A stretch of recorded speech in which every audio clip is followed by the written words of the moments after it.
नमस्कार Shri kitchen channel को आपण मानक अनेक अनेक स्वागत। चलतु आज मु आपण मानक पाखे शेयर करी सबुठु सहज और स्वादिष्ट पोड़पिठा रेसिपी मात्र 15 मिनट भितर बिना जंतनी करी आज आम बनइबा चाउल आ नड़ियार टेस्टी पोड़पिठा रेसिपी। आज यही पोड़पिठा वीडियो को फुल देखा आपण मानक अनुरोध रहा। आउ वीडियो देखि सारा पर मत कमेंट सेक्शन में निश्चिंत जनइबे आज वीडियो आपण मानक केमती लगिला। आज यही पोड़पिठा रेसिपी वीडियो बनइबा आमको ये दरकार अरुआ चाउल।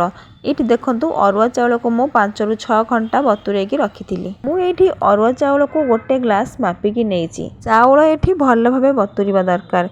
चाउल बतुरिले पिठा भल हेबो। घरे थिबा नॉर्मल अरुआ चाउल को मुझे नहीं। आपण माने चाहिए जो अरुआ चाउल मध्य नहीं पारिबे। चाउल बतुरी गला परे मु ताको एठी धोईके बे रखीची। ए जो ग्लास देखुचंदी मु एई ग्लास रे नेइची गोटे ग्लास अरुआ चाउल। चाउल छड़ा आमको दरकार नड़िया। एठी देखंतु मु गोटे नड़िया मीडियम साइज रे नेइची। अधा कोरिकी नेइची आ अधा काटिकी नेइची। एई कोरा नड़िया को हमें चाउल सहित बाटिबा आउ कटा नड़िया को हमें ऊपर सजेइबा। ता छड़ा आमको एठी दरकार गुड़। मु एठी 300 ग्राम रो गुड़ नेइची। टिके मिठा हेले पोड़पिठा खाइबा को भल लागे। मिठा आपण माने निज हिसाब रे कम अधिक एठी करि परिबे। एबे हमें चाउल रो एक्स्ट्रा पानी को बाहर कर देबा आउ एठी नै जिबा गोटे मिक्सिंग जार। सेथिरे बतुरा हेतिबा चाउल सब को दे देबा। आउ ता सहित जो नड़िया अधा फाळक कोरिकी रखिथिले सेई नड़िया कोरा को सब दे देबा। मने रखिबे कटन नड़िया एबे देबेनी। भल बास्ना आसीबा पई आउ भल फ्लेवर आसीबा पई आमे एथिरे 2टा गुजराती दे देबा। ता सहित अध छोट चमच नेइची मु पान मधुरी। टेस्ट भल आसीबो आ बास्ना मध्ये भल आसीबो। आउ एठी मु नेइची 2 ରୁ 3 पिंच लूण। लूण देले जे कोनोसी मीठा जिनसर बालांस हेबो आ टेस्टटा भल रहइबो। सेथि पई लूण निश्चिंत पकेइबे। आउ चाउल नड़िया बाटिबा पई हमको दरकार पानी। पानी आमे मापिकी नेबा। जो ग्लास रे मु चाउल मापिकी नेइथिली ना सेई ग्लास रे मु नेइची गोटे ग्लास पानी। एबे आमे दबा अध ग्लास पानी आउ अध ग्लास रखिदेबा पछरे व्यवहार करबा। सब पानी को जदि आमे चाउल सहित देकी बाटिबा ना भल भाबे चाउल बाटी हे परिबनी। एठी देखंतु एकदम चिकन करी भल भाबे मको बाटी आनी। एथिरे बाटिबा पई जो नड़िया आपण माने नेबे ना से नड़िया टिया कसी हितिले चाउल सहित भल चिकन हे बाटी हे जिवो। एबे एई चाउल बटा को आमे गोटे जगह को काढी नेबा। आउ ता सहित जो आमे अध ग्लास पानी बळका रखिथिले ना सेथिरे आमे देई देबा। एबे आमे समुदाय गोटे ग्लास पानी देइछि चाउल बटारे। चाउल जेतिकी नेइथिले पानी मध्ये सेतिकी लागिला। ता माने गोटे ग्लास चाउल को गोटे ग्लास पानी लगिला। एबे याको साइड कर देबा आ गोटे पैन बसई सेथिरे दे देबा हमें गुड़। आउ ए गुड़ सहित दबा पानी। तो सेही सेम ग्लास मु एठी व्यवहार करिछि। सेही सेम ग्लास रे मु नेइछि अध ग्लास पानी। गोटे ग्लास पानी आमे चाउल बटारे व्यवहार करथिले आउ अध ग्लास गुड़ रे व्यवहार कले। ता माने हमको हैला 1.5 ग्लास पानी लगिला। गैस को मीडियम फ्लेम में रखी गुड़ को हमें पानी रे मेल्ट करिबा। गुड़ को पानी रे मेल्ट करबा द्वारा चाउल आउ नड़िया बटारे गुड़टा भल भाबरे मिसी पारिबा। ता छडा गुड़ रे जहा मैला जिंस थिबो से सब आमे बाहर करि परिबा।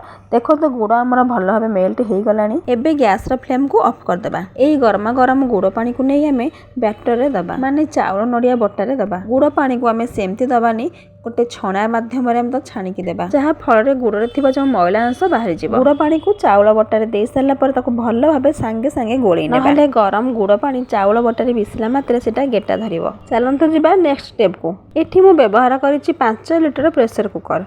कुकर गरम हो गला पर सेतारे आमे दबा गुआ घी। जेहेतु आमे पोड़पिठा बनाउछे गुआ घी निश्चिंत नेबा। घी गरम हो गला पर आमे दबा काटी रखिथिबा छोट नड़िया खंड को आमे किछ समय भाजी नेबा। बिल्कुल पोड़की भाजीबा दरकार नै। हल्का टिके कलर चेंज होबा पर्यंत भाजीबा। नड़िया रो टिके कलर चेंज हो गला पर आमे एथिरे ऐड करबा काजू और किशमिश। एठी मु नेइछि 2 चम्मच किशमिश आउ 10 ରୁ 12टा काजू। काजू को मु फाळ करी नेइछि। काजू किशमिश आपण पाखरे ऑप्शनल अछि। आपण चाहिले नेई परिबे आ न नेई परिबे। नड़िया को आमे किछि समय भाजी सारला परे काजू किशमिश पकेइले काहे कि ना काजू किशमिश बहुत जल्दी भाजी हि जिवो। ओटे देखंतु परफेक्ट हिसाब रे काजू किशमिश आ नड़िया भाजी हि एई सब को आमे गोटे जगह रे काढी के रखि देबा। तो देखिबा एबे सेही प्रेशर कुकर रे घी अछि। एबे आमे दबा चाउल नड़िया बटारे आधा चम्मच रु टिके कम खाइबा सोडा। खाइबा सोडा दबा द्वारा पिठाटी भलो फुलिबो। सोडा को देई सारला परे भलो भाबे ताको गोळेई नेबा। सब जिनिस को गोली सारा पर चाउल नड़ियार बटा फाइनाल लुक देखो एकदम पानिया अच्छी जमी पानी भाग माप मुझे कही पूरापूरी सेमती अच्छी गोटे जो घी थी कुकर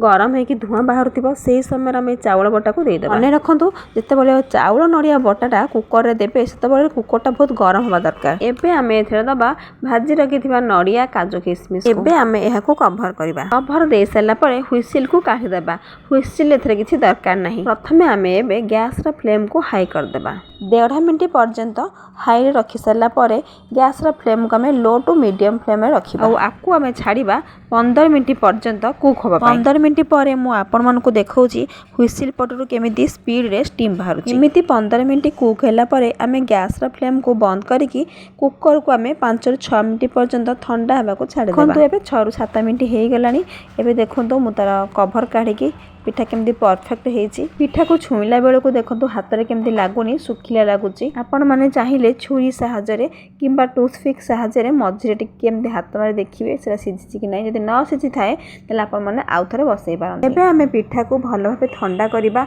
जदि गरम अवस्था पिठा को काढ़ा ताले पिठा भांगी पिठा पूरा ठंडा हो सारापर छुरी रे ता करु टिके काटी नबा जहाँ फल कि पिठा को काढ़ा को आमको सहज होपर एवं आम हल्का हाथ में पिठा को प्रेसर कुकर बाहर करवा जदि पूरा पिठा ठंडा हो जाए ना ताहले देखो मुझे बाहर करमती बढ़िया से बाहरी आसो देखो पिठा केते सुंदर भाव बाहरी आसला चलतु मुझे आपण मानक देखा पिठार पछ साइड देखो पिठार पछ साइड को केते सुंदर भाव पोड़ी पोड़ा पोड़ा देखा जाउची से तो नॉर्मल जेहेतु आम पोड़ पिठा बनाऊे आपण मैंने जमीती हेले पोड़ पिठा तो बनई थे जदि आपण मैंने यही प्रोसेस रे केबे बनई नथिबे ताल निश्चिंत थरे ट्राई करंतु जदि आजिर पोड़ पिठा रेसिपीटी आपण मानकु भल लागे ताल लाइक करिवे शेयर करिवे सब्सक्राइब करने को केबे भी भूलिबेनी ताहले आजिर वीडियो को मु एठी शेष करूची नमस्कार जय जगन्नाथ।